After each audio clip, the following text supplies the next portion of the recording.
So hello everyone, and again, welcome to our Global Sustainable Shoppers webinar, and thank you all for joining us. I'm Julia Wilson, Director of Global Responsibility and Sustainability here at Nielsen, and I'm joined by my colleague, Sarah Schmansky, Vice President of our Fresh and Health and Wellness Growth and Strategy team. Today, we're excited to share a deeper dive into what we know about consumer preferences and attitudes towards sustainability, and how brands and companies across a range of industries and geographies are responding. We hope this sparks new thinking for your teams as you consider what sustainability can uniquely mean in whatever context you're working in.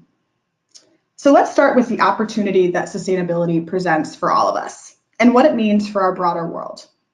Our data shows that sales of sustainable products have grown and continue to rise.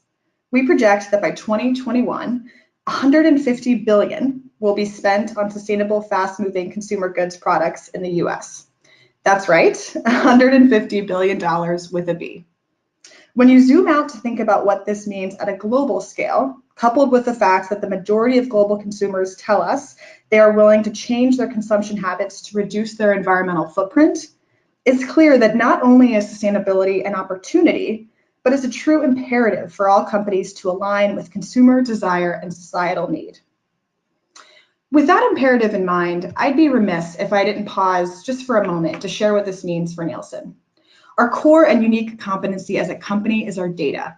On a foundation of trust and transparency, we help our clients understand how consumers are engaging with their brands across media, in stores, online, and across all the categories and contexts you might imagine.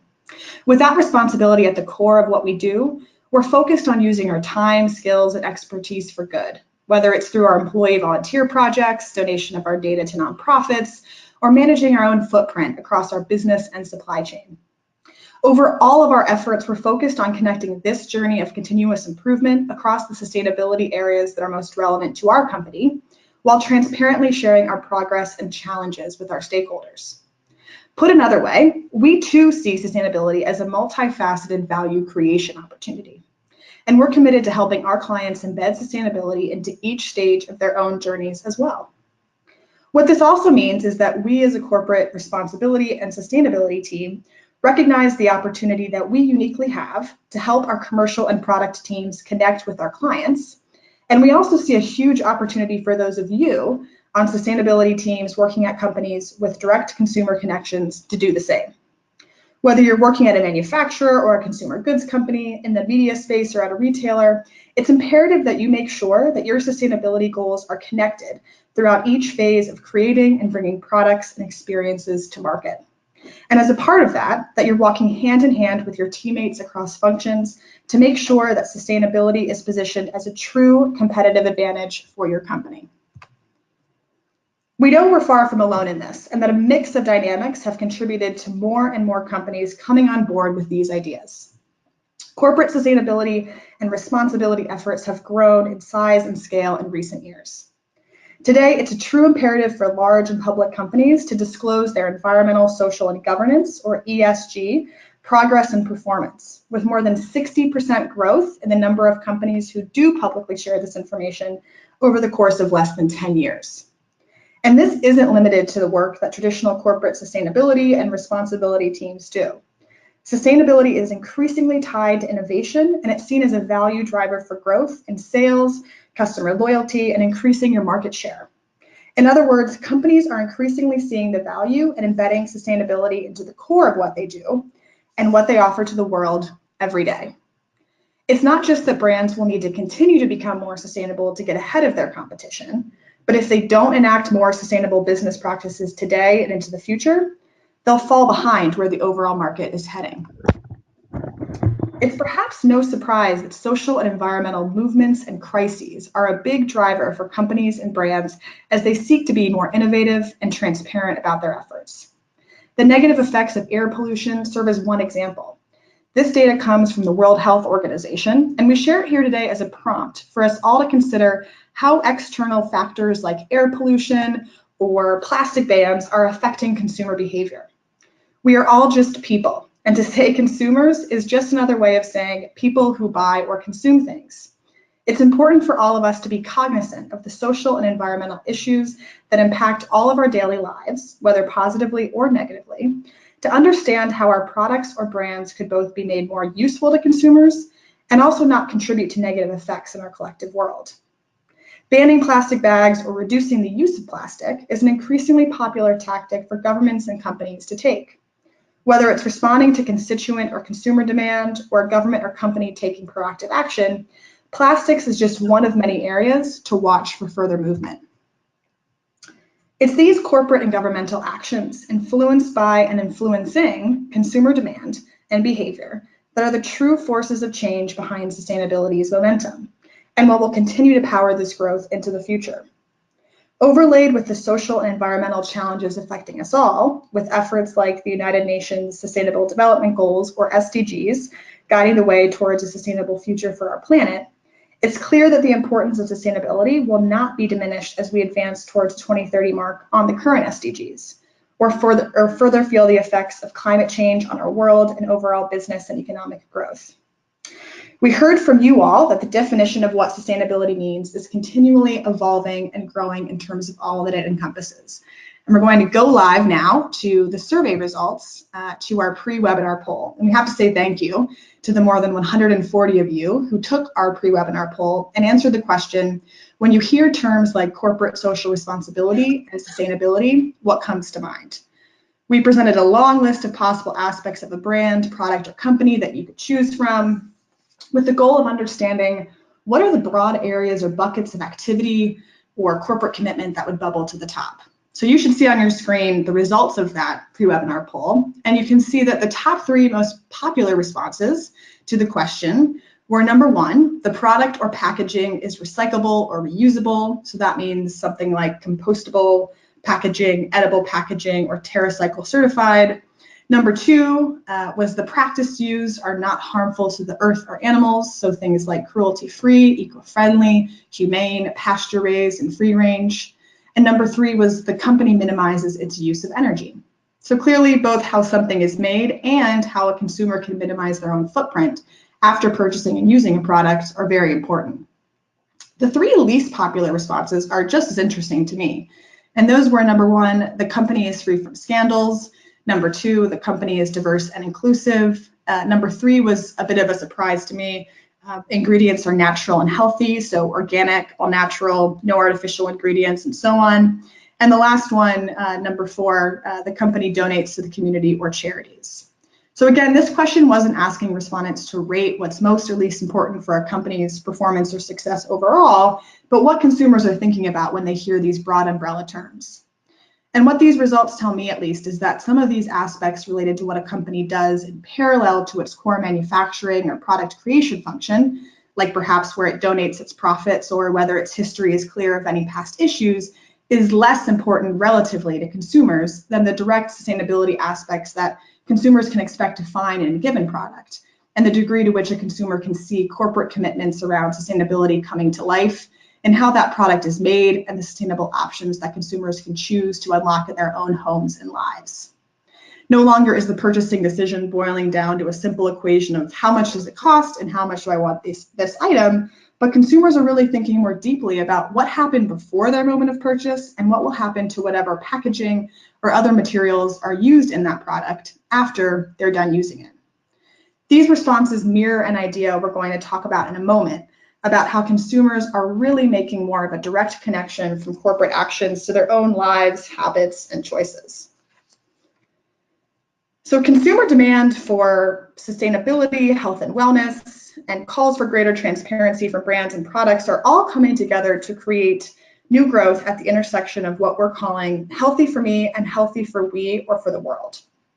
Consumers are increasingly building this dual focus into their thinking and decision-making about the brands they want to support.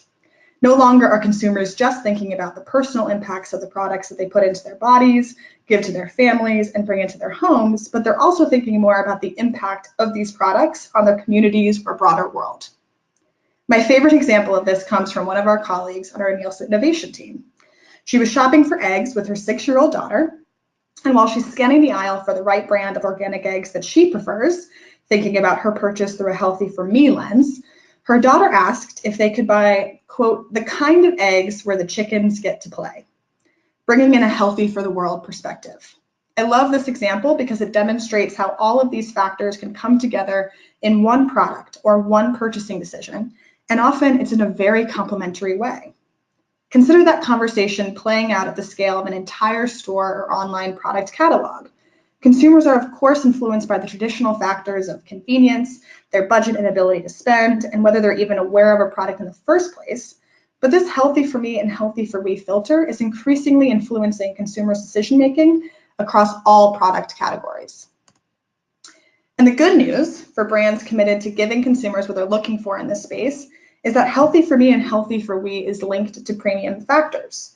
A sizable portion of consumers across the world tell us that they're willing to pay more for products that have these attributes and meeting a broad range of sustainability criteria, whether it's products that meet high safety standards, use all natural ingredients, are environmentally friendly, or deliver on a social responsibility claim that matters to them. So let's pause here to take a quick poll with all of you, and the wonderful Tuesday Hagawara will help us do that. So what do you think consumers are most willing to pay a premium for? You should see a quick poll pop up on your screen now. So let's just take a moment and have everybody answer the poll, and we will see what we get.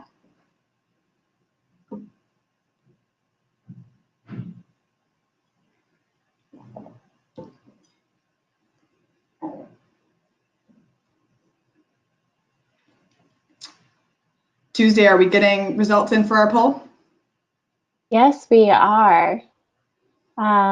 Okay, it looks like about 75% of you have voted. And I'm going to close the poll now. So here were the results. 65% of you said consumers are more willing to pay premium for organic and all natural ingredients. Then the second top choice would be superior function or performance. And the third choice would be contains environmentally friendly or sustainable materials. Interesting. Thanks, everybody. That's interesting to compare these live poll results with the pre-webinar poll. I think perhaps what consumers think about when they hear corporate responsibility and sustainability, and then what consumers are willing to pay a premium for. Seeing some overlaps there in terms of environmentally friendly materials, perhaps, but around the organic and all natural ingredients, that was one of the lower or least popular responses on our pre-webinar poll, but one of the top factors consumers are willing to pay a premium for here. So just an interesting thing to think about in whatever context you might be working in. Thanks, everybody. So beyond premiumization, overall sales is another great place to look to understand sustainability as a competitive differentiator. This slide shows the overall growth in sales of sustainable food and beverage products in 2018. And this data comes from Nielsen Product Insider, which is powered by our partners at Label Insight, and goes beyond marketing claims on packaging to bring in the detailed ingredient and product attributes that pinpoint specific factors leading to growth within a category or among a set of different ingredients, certifications, or claims. Nielsen Product Insider has data on more than 450,000 products linked to 22,000 package attributes. So this is a good resource, particularly for fast-moving consumer goods companies or retailers looking to understand what's moving the sustainability needle. Moving from top to bottom here, this is the pyramid approach that we use to identify what clean label and sustainable mean to consumers. Conventional products here without clean label or sustainability attributes saw very little growth versus a year ago, whereas all clean label and sustainable products on our hierarchy saw significant growth. As you move up this ladder, you go from products without artificial ingredients to products that are clean, meaning that they meet the no artificial requirements and in addition contain none of the ingredients on our no-no list, like high fructose corn syrup. Building up to the next category, simple fewer than 10, these products meet the clean requirements plus have fewer than 10 ingredients, all of which are simple or recognizable to consumers. The last category, sustainable, with the highest growth in 2018 at almost 6%, meets all of the no artificial, clean, and simple fewer than 10 requirements, plus has a sustainability related claim on top of all the rest. So if there were any lingering doubts, yes, sustainability does sell. So let's talk about the spectrum of what's included in this wide range of different sustainability claims and product attributes. As we've discussed, sustainability encompasses a huge umbrella of areas and issues across the environmental, social, and governance landscape. Everything from social responsibility claims and attributes like fair trade and fair wages, to environmental issues like sustainable farming and resource management, to other issues like the treatment of any animals used to make your products. We saw this spectrum come to life just the other night during the Super Bowl. It seemed like every beer commercial I saw on Sunday featured some kind of sustainability or health and wellness element, whether it was sidelining corn syrup as an ingredient, highlighting the use of wind power, or prominently displaying a USDA organic seal. It felt like sustainability was a bigger part of beer's story that night than I'd personally seen or noticed before. What's remarkable about that to me is not just that the advertisers decided to highlight sustainability in some of the most expensive airtime a brand could ever buy, but that these ads hit on not just one, but many different areas that are part of this broad understanding of what sustainability means today. Not all claims within these larger buckets are up across the board. According to our latest data looking backward to 2018 and ending in early January of this year, claims related to fair wages and products that use less packaging are both down 3% and 7% respectively. But you've also got some subclaims within these broader areas that are making an outsized impact, like B Corporation claims that are up 15% in the social responsibility category, and sustainable fishing claims that are up 27% in the sustainable seafood category. Again, this data looks at not just the claims that a company or brand is making on a package, but also at the ingredients and certifications that go into these products to really make sure we're seeing the full picture of the impact that these attributes can make on relative growth and engagement with consumers. You might notice that there are some overall categories, like social responsibility, for example, where the overall increase, which is 8% in this case, is lower than the increase for an individual attribute, like the 15% increase for B Corporation claims. This is because the overall category increase is an average of all the subclaims and attributes that go into each category. Not all of the subclaims and attributes within each category are listed here on this slide.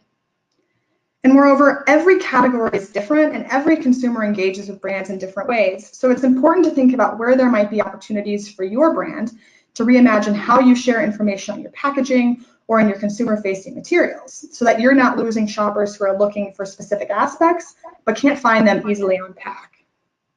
This feels like a good time to go back to something I mentioned at the beginning, the unique opportunity you have if you are on a sustainability team at a manufacturer or a consumer packaged goods company. How are you connecting today with the teams that create your products or retail environments from step one, all the way through to finalizing your go-to-market strategy? Are teams fully aware of your company's overall corporate sustainability goals and how their day-to-day decisions impact your footprint and ability to lead in this space? How do teams factor sustainability into their decision-making more generally? These are just some of the questions to think about and take back to your teams as you consider how best to truly embed sustainability into your strategy of collaborating across the teams and functions that make decisions that truly matter to your sustainability goals. Again, this isn't just about outperforming your competition, but also about making sure your company keeps pace so as not to get left behind. Beyond which product attributes are outperforming in this spectrum of what sustainability means to consumers, another key question is, who is this sustainability consumer? Sarah will go into this in greater detail in a moment, but let's start here with a bird's eye view. While it's a pretty even split across men and women, it's perhaps no surprise to the marketers here that millennials are leading the charge in terms of the relative importance of sustainability across generations. That being said, the majority of global consumers across all generations tell us that sustainability does matter. It's up to brands to understand what this could mean for them, perhaps especially in terms of generations that you'd like to grow into greater levels of engagement with. Going back to the point at the beginning about how the relevance of social and environmental issues and crises in different geographies can play a role in consumer demand and interest here, it's worth considering how important sustainability is to consumers at a country level. It's pretty close to uniform rates of respondents prioritizing the importance of companies implementing environmental programs across these top countries, but India, Colombia, and Mexico lead the global way here. I'll hand it over to Sarah now to go into greater detail about who the sustainable shopper is and where sustainability is driving success across the store today. Sarah, over to you. Great. Thank you, Julia. And good morning, good afternoon, and good evening to all of you that are joining us today. Before we get into the specifics behind who's buying sustainable products and what attributes are resonating the most, and even how we're seeing this play out across the globe, I think it's important to take a step back and talk briefly about consumers' beliefs around sustainability efforts. When looking across a multitude of statements posed to the general population, statements like global warming is a serious threat, or I want to help the environment, or expect the brands I buy to support social causes, what stands out as a bit surprising to me is that not household income or education or even someone's occupation best predicted who agreed with these statements. Instead, it's race or gender, demographics that are somewhat less within someone's control that are the most useful variables in predicting sustainability beliefs. So for instance, on average, race predicted 45% of the variation in who agreed versus disagreed with these statements. Simply put, whether someone believes in sustainability and would engage with it can largely be predicted by looking at the surface of their race or gender. And this is something that will be critical to remember, as from what you'll see in the next few slides, it's easy for us to really have a narrow focus, to only think about and really market to a certain consumer segment. But the reality is that we can't lose sight of how sustainability is transforming everyone and everything around us. And this is really where the power of Nielsen comes in, connecting what people say or feel with what they actually do. And on the topic of sustainability, it's no different than any other, where a wide net of us want to live healthy and want to reduce our carbon footprint. But in reality, it doesn't always translate into what we purchase. As we saw on the last slide, people want to live sustainable lives, and they believe that the healthy for we that Julia spoke about is important to them. However, those that have those feelings aren't always the ones that are actually voting with their dollars and purchasing and influencing sustainable products. So who is making a difference in this area? What is their family makeup? Where do they live? What are their priorities or interests? By having these questions answered, we can narrow our focus from the structure of the population, such as race and gender, that believe sustainability is important, to the much more specific demographics, as well as psychographics that go beyond just believing. I think one thing that immediately comes to mind when I look at who is purchasing sustainable products is the spending power associated with the right products that are available and marketed in the right way for their changing needs. Those that are purchasing sustainable products are well educated. They do have higher income. They tend to live in prosperous urban areas. And this connection between kind of where they live and their engagement with sustainability is heavily due in part to the fact that there is a greater assortment of sustainable products that can be found in those areas. We know from our partnership with NMI that trends in this space begin on the coast, within cities like Boston and San Francisco and New York, having the highest household penetration with sustainable products. However, that interest and engagement really is moving inland, as cities like Chicago and Cincinnati, Louisville, even Kansas City are quickly gaining not only households that are purchasing these products, but dollar growth attached to them as well. Taking a closer look at the household makeup of these shoppers really presents a great opportunity to expand who ultimately cares about sustainability. Startup families, smaller household, young transitionals, people do care and want to do good. And once really only important to a niche group of consumers, sustainability now matters to more. And whether it's senior couples that are increasingly looking to manage their healthcare using food as medicine, or even growing families that want the simplest and cleanest products, the innovation ideas and the marketing opportunities remain endless. So now it's up to us and up to you as the industry to really help consumers along the way. And what a great way than to use innovation and marketing around products that are not only good for us, but for the world as well. One psychographic that I'm sure most of you have a focus on is the digitally engaged shopper, which is a great thing if your strategy also focuses on sustainability. As you can see from here, many shoppers purchasing sustainable products are also most likely to purchase products online. Sustainable shoppers are 22% more likely to shop on a handheld device, and they believe that those devices play a significant role in their purchase behavior. But they also go beyond just believing and use those devices both in and out of store. And again, what a great opportunity to connect with these shoppers during the actual point of purchase to highlight your efforts in this space and gain credibility. This digital aspect is incredibly important when we consider that these shoppers are used to having the products that they want readily available and on an expansive shelf and at the tips of their fingers. Ultimately, they're looking for an easy and frictionless shopping experience. And with Nielsen predicting that 70% of Americans will be purchasing online in the next 6 years, this group of sustainable shoppers is a great place to start and pave the way for others. Just as Julia opened up with a high-level look at the spectrum of sustainability and those overall growth numbers, sustainability can and really does mean many different things across the store. And within the health and beauty aisle, sustainability is showing signs of promise by focusing on greater transparency, ensuring that the consumer knows both how that product was made, as well as what's in and not in it.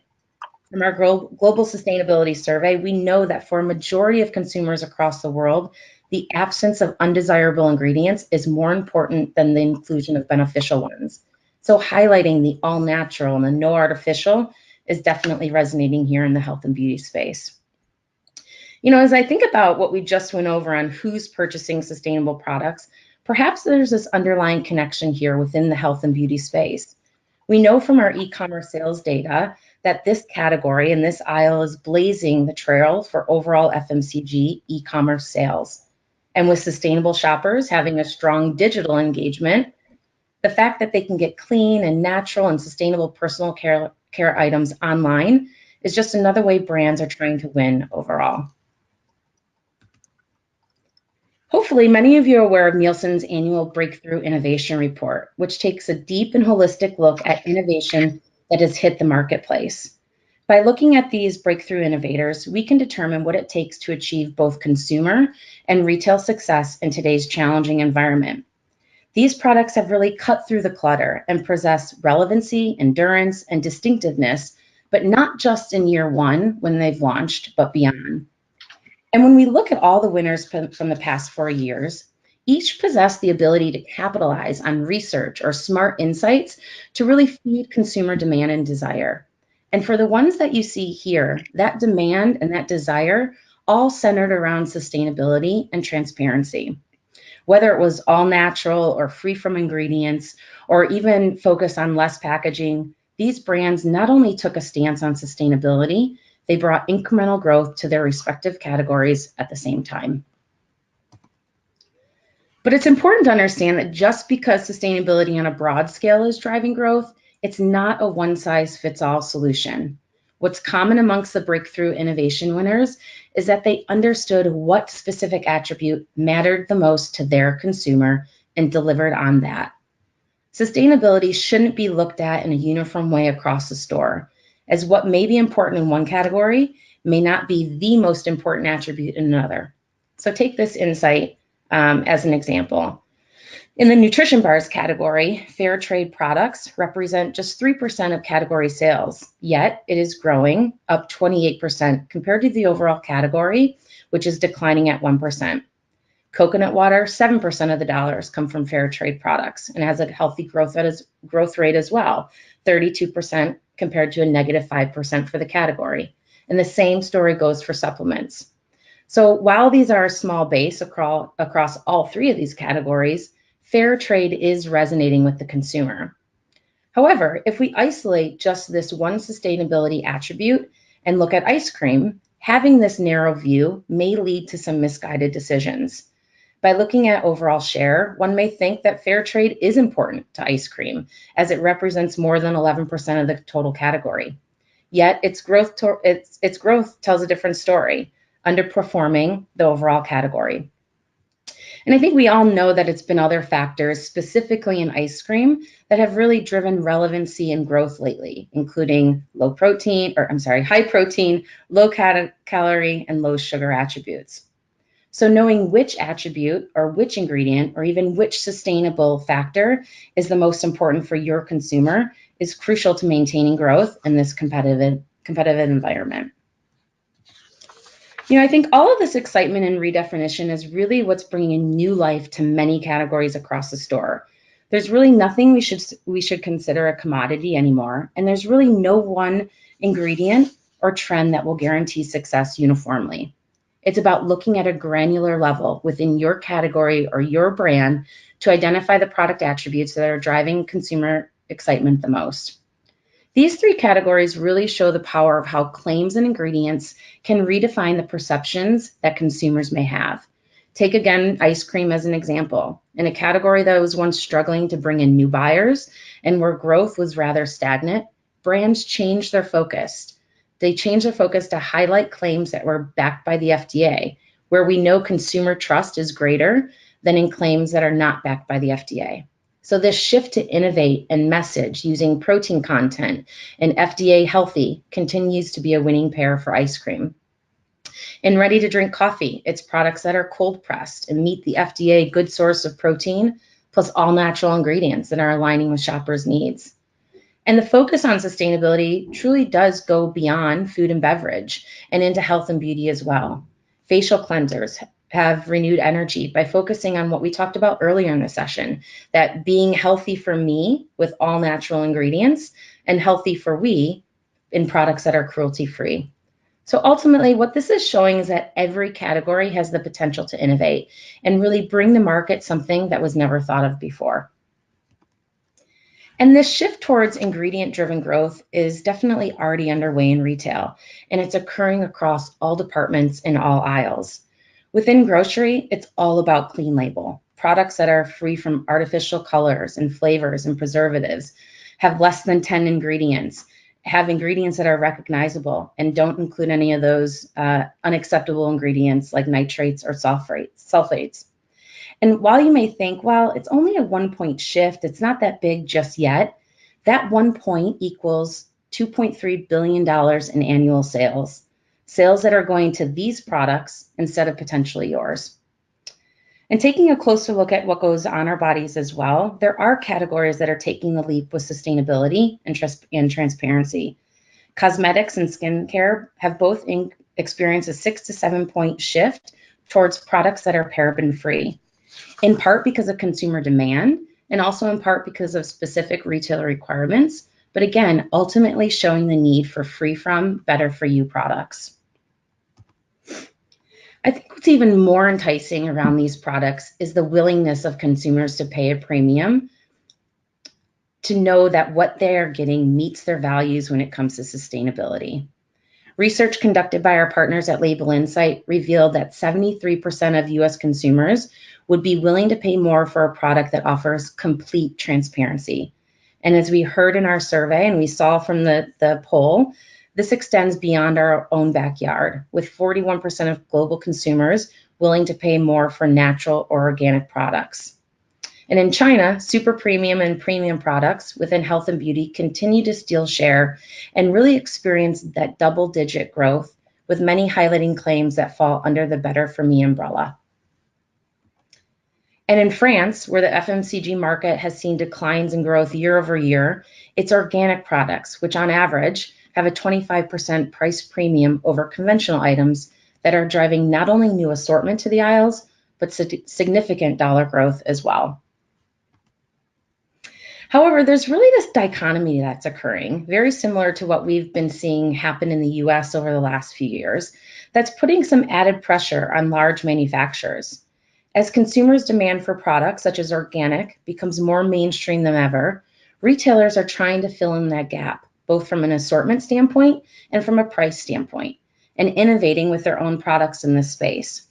Not only are store brands a great entry point for those not willing to spend a lot more for these added benefits, they can also truly disrupt the national brand performance.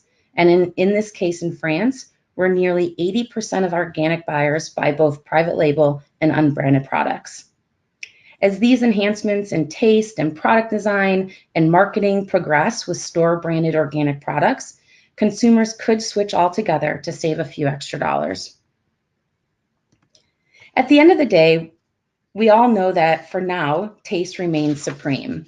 However, as we become more educated than ever and more willing to invest in products and companies that do the right thing, the power of cause-related marketing will continue to increase and impact our purchase behaviors. Cause-related marketing was more than a $2 billion industry in 2016, and more than 8 in 10 companies made it a personal effort to disclose environmental, social, and governance information because it's what they believed in. I'm sure they are also maybe aware of the stat that says that 90% of Americans are either somewhat or very likely to switch brands to one that supports a cause. But regardless of that, connecting with consumers in an authentic way can be a win-win situation for all. I think you can all pretty quickly think of some advertising that's missed the mark, or even worse, offended a wide group of individuals where some damage control was needed. But let's keep this focus on the positive today and how certain companies have recognized the need to truly connect with their consumers in an authentic way, in a way that sends goosebumps throughout their body, or in a way that inspires them to be better and to do better themselves. These examples are brands that are willing to take a risk, challenge people's points of view, take a stand, invest in social activism messages because they are important to them, and in return, hoping that they're important to many of you too. So what does all of this mean to you and to the environment that you're working in today? I think it's undeniable to say that the market is only going to continue to change, and at the same time become more sophisticated than ever.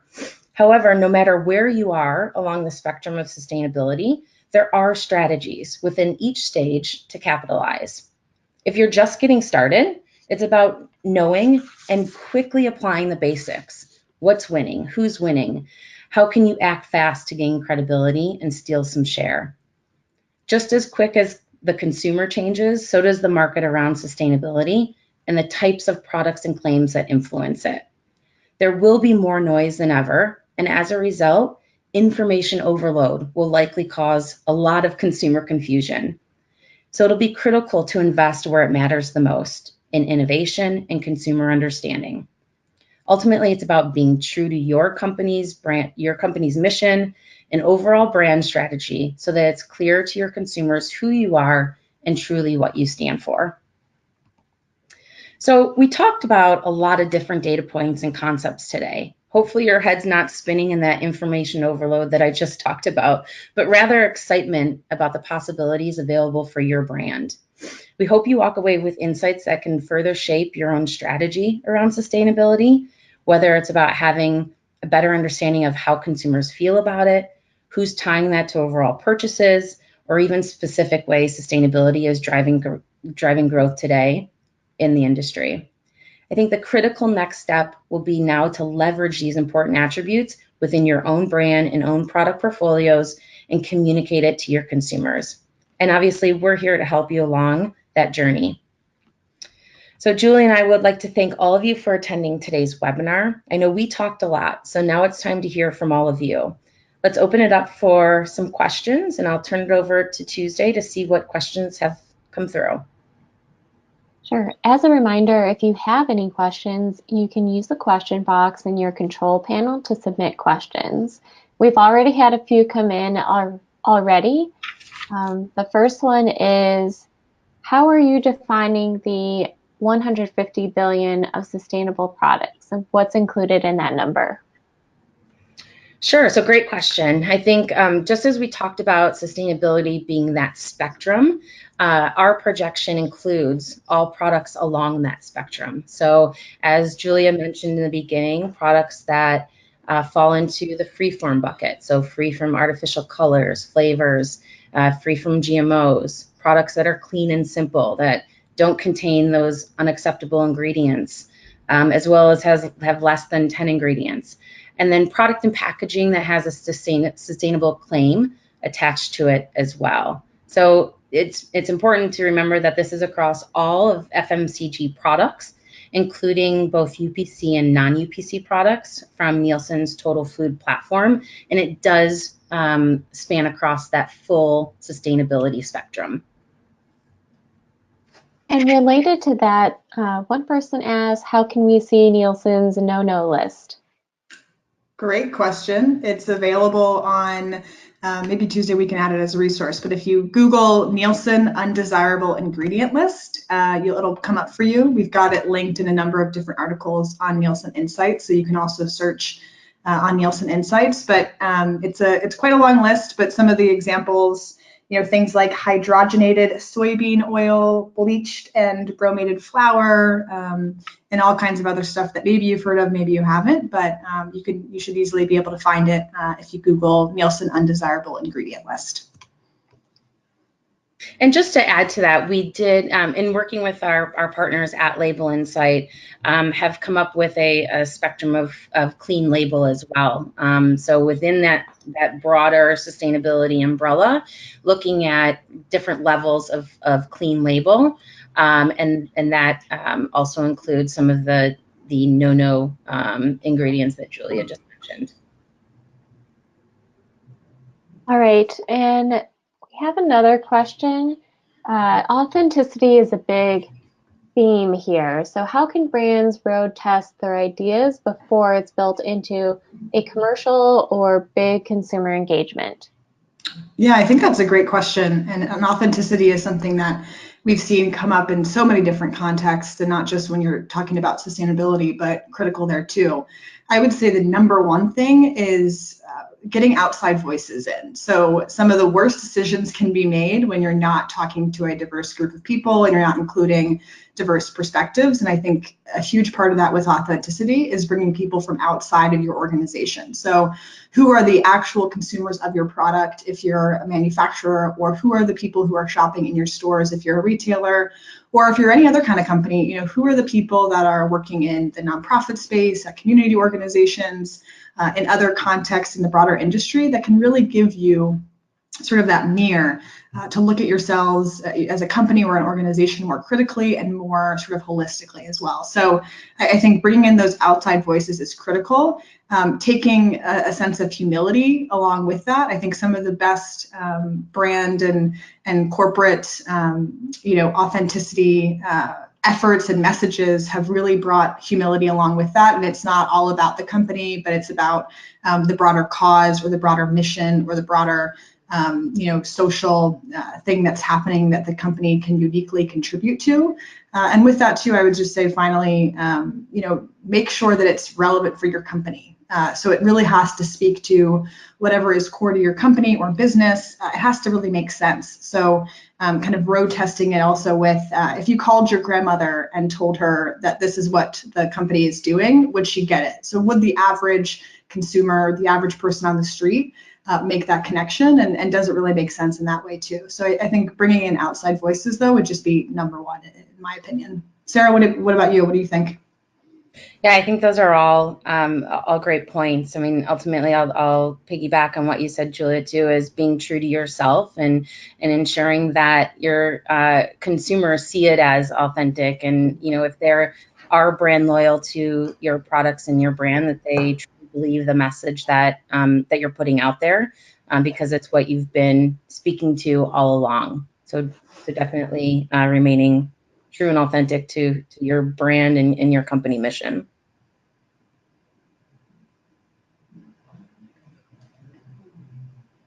Great. So we have another question.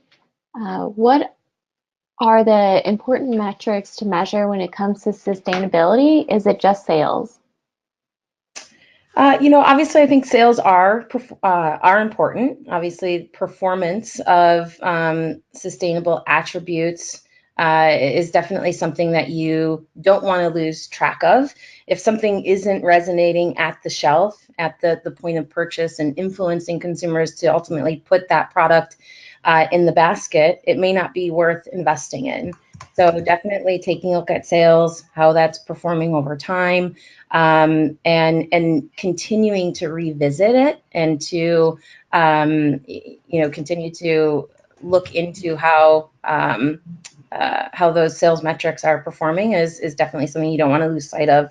But I think some additional metrics could include, the number of new items that contain a certain attribute. If we're seeing something happen, within the industry altogether, by new products containing a certain ingredient or having a certain sustainable attribute, that might be something that you want to keep a close radar on.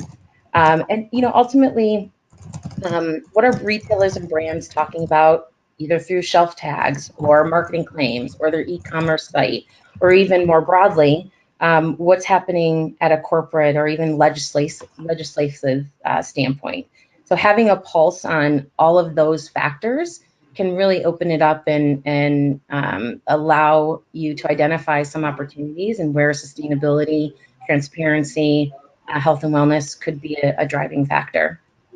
Yeah, I think those are all great points, Sarah. And the only thing I would add is just from kind of a behavioral perspective.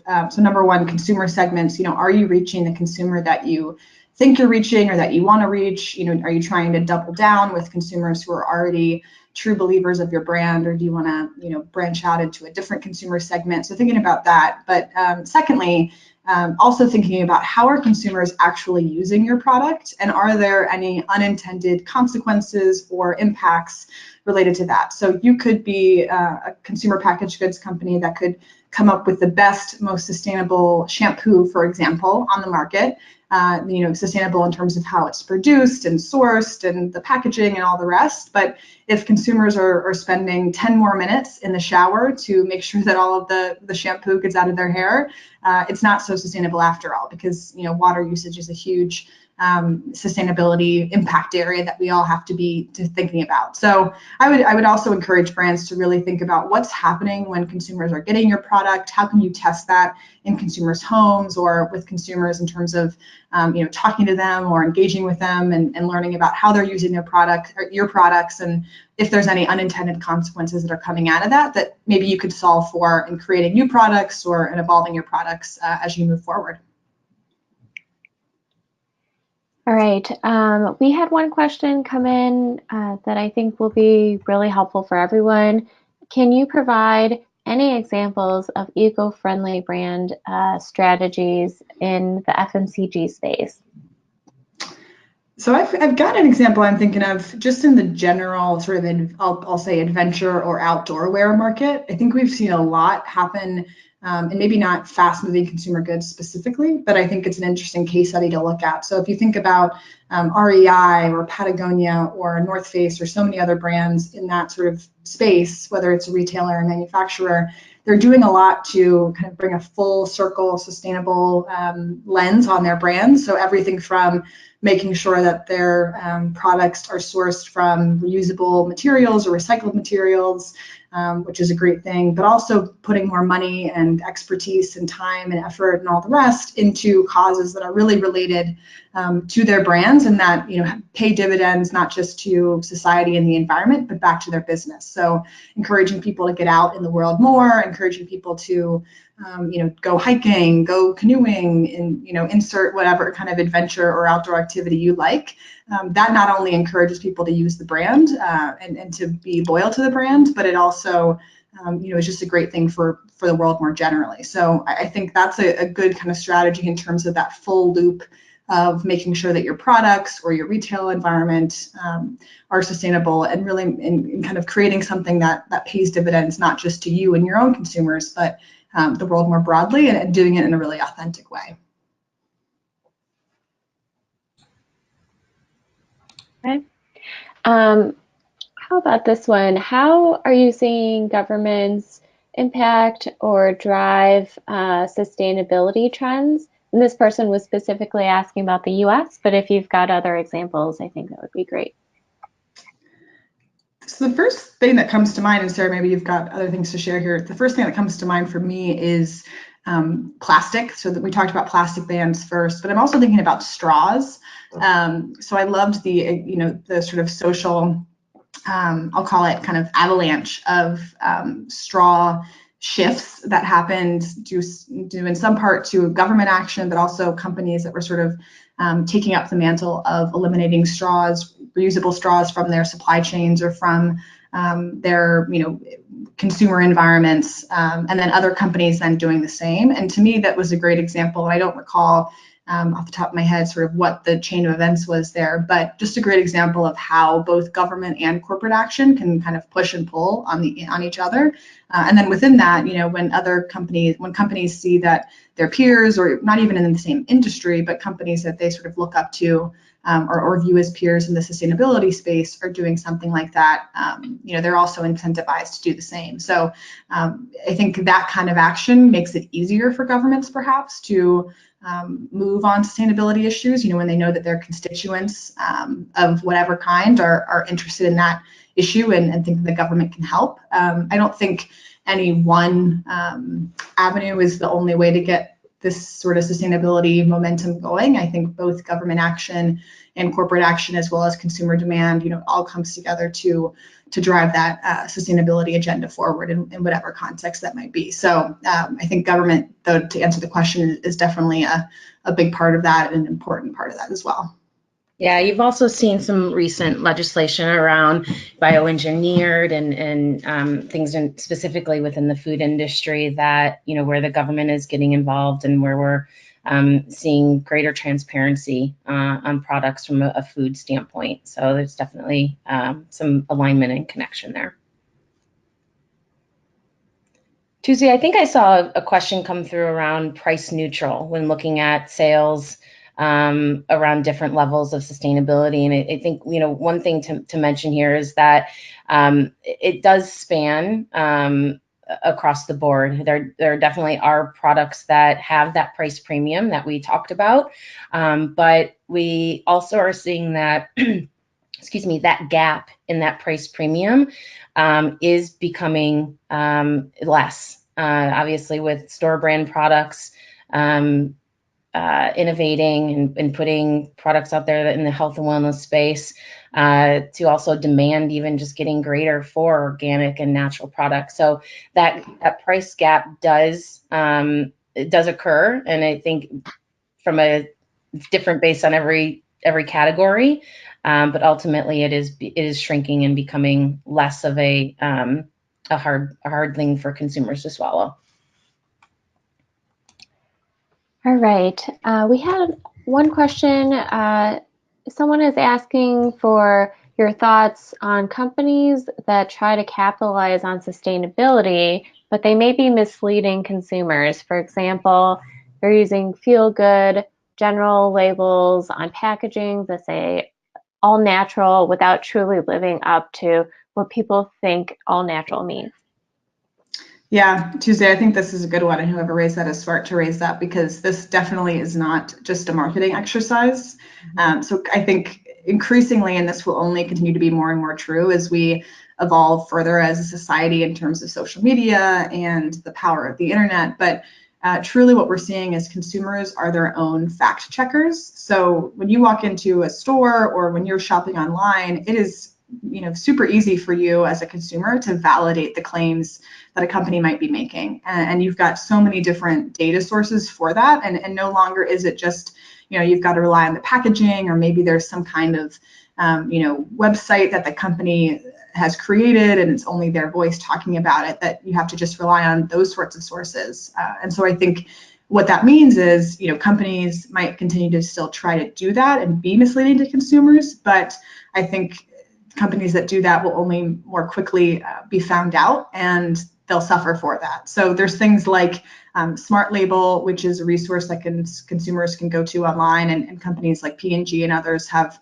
contributed label information to that. So if you've got questions about, what does that ingredient mean, or what does this mean to be included in a product, you could easily find that information there. But that's just one of many data sources. And the other thing I would just add, we talked about authenticity earlier, and some challenger brands that have done good work there. I think the other piece of it is, consumers, whether you're talking about a specific claim or an ingredient that maybe you can fact check, but also a broader sort of ethos or a broader mission that a company wants to align itself with. If it's misleading to consumers, I think that sort of thing pops up more and more on social media outlets like Twitter and Facebook and others, where consumers are maybe talking about some of the broader and maybe more qualitative aspects of a brand, but still sort of finding them out if they feel like they're misleading consumers in some way. So I don't want to say that it doesn't happen. I think there's plenty of companies out there who might be misleading consumers, but I do think that consumers, being their own fact checkers now, can find that out more swiftly and sort of take the company and the brand to task more quickly and effectively today than ever before. Yeah, I would absolutely agree with that. I think there's, as I mentioned in one of the slides, consumers do trust claims and marketing efforts that are backed by the FDA when it comes specifically to food. And so, what natural means to me and what natural means to any of you is likely different. And so, having FDA claims is a good way to remain trustworthy in the consumer's eyes. But then ultimately, as Julia mentioned, it is triggering consumers to then flip that package over and look at the back and look at the ingredient panel and the nutrition facts panel to say, okay, does this meet my criteria of natural? And are there ingredients in here that I want within this product? And so being able to look it up on our phone or having that knowledge is ultimately getting easier, but then also even more confusing for consumers. So it's really up to us to make sure that they understand what that means to this specific product.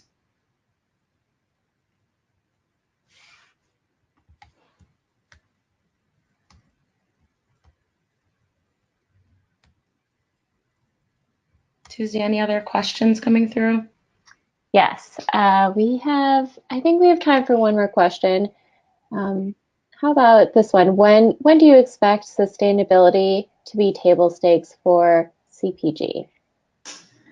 Yeah, that's a great one. To me, it already is table stakes, and I say that because I think it's not just about, as I mentioned before, getting ahead of your competition, but making sure that you're at least keeping pace and definitely not being left behind. So I think the innovations and the things that go into creating a truly sustainable product or brand are things that take sometimes years to really lay the foundation for, because you're thinking about your ingredient makeup or your supply chain or things that can't just be built overnight. So I would say that it's table stakes now, in the sense that if you don't want to be left behind, or you want to at least keep pace, you've got to be starting this now, or you've got to already have started. And I'm thinking about things, increasingly as social and environmental issues affect all of us. Particularly maybe the example of water scarcity in different regions around the world.